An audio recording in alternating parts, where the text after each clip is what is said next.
ভোরের আলো ফুটতেই গ্রামের কাঁচা রাস্তায় শিশির ঝরে পড়ে। বাঁশঝাড়ের ফাঁক দিয়ে সূর্যের প্রথম রোদ উঠলে পাখিদের ডাকে ঘুম ভাঙে পুরো গ্রামের। দূরে মসজিদের আজানের সঙ্গে সঙ্গে শাঁখের নরম শব্দ, যেন দিনটাকে স্বাগত জানায়।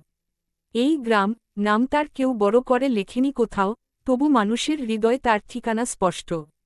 রফিক চাচা প্রতিদিন ভোরে লাঙ্গল কাঁধে মাঠে যান।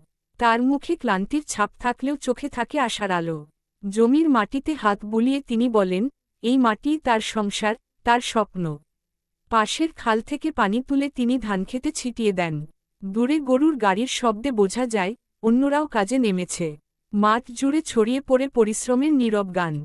গ্রামের মাঝখানে বড় বটগাছটা যেন সবার আশ্রয়। দুপুরে স্কুল ছুটি হলে শিশুরা সেখানে জড়ো হয়। কেউ দড়ি লাফায়, কেউ মার্বেল খেলে, কেউ আবার বটের শিখরে বসে গল্প শোনে। মাস্টারমশাই স্কুল থেকে ফিরতে ফিরতে দাঁড়িয়ে পড়েন। তিনি বলেন, পড়াশোনা মানুষকে আলোকিত করে, কিন্তু মাটির টান ভুলতে নেই। শিশুরা তার কথা পুরো বুঝতে না পারলেও মাথা নেড়ে হাসে। রানুর মা সকালে উঠেই চুলায় হাঁড়ি চাপান। ধোয়ার সঙ্গে ভাতের গন্ধ মিশে যায়। উঠোনে শাক কাটতে কাটতে তিনি প্রতিবেশীর সঙ্গে কথা বলেন। কার বাড়িতে বিয়ে, কার ঘরে অসুখ, সব খবর এখানে মুখে মুখেই ছড়ায়। বিকেলে রানী নদীতে কাপড় কাচতে যায়।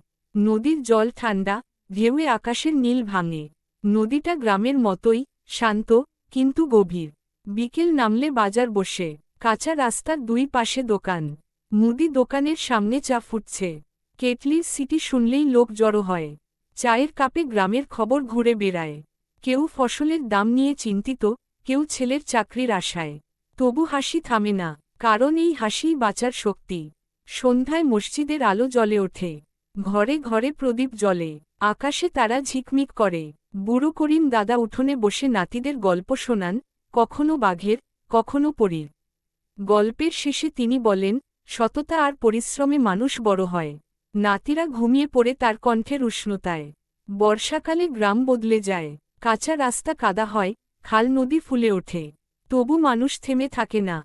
নৌকায় করে স্কুলে যাওয়া, বাজারে যাওয়া, সবই চলে।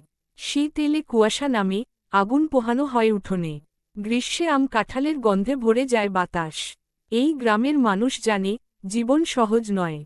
কখনো বন্যা আসে, কখনো খরা। তবু তারা হাল ছাড়ে না। কারণ এই মাটিতে তাদের শেকড়। প্রতিটি সকাল নতুন আশা নিয়ে আসে। প্রতিটি সন্ধ্যা শেখায় ধৈর্য। গ্রামের গল্প তাই শুধু কষ্টের নয়, এটা ভালোবাসার, সহমর্মিতার আর একসঙ্গে বাঁচার গল্প।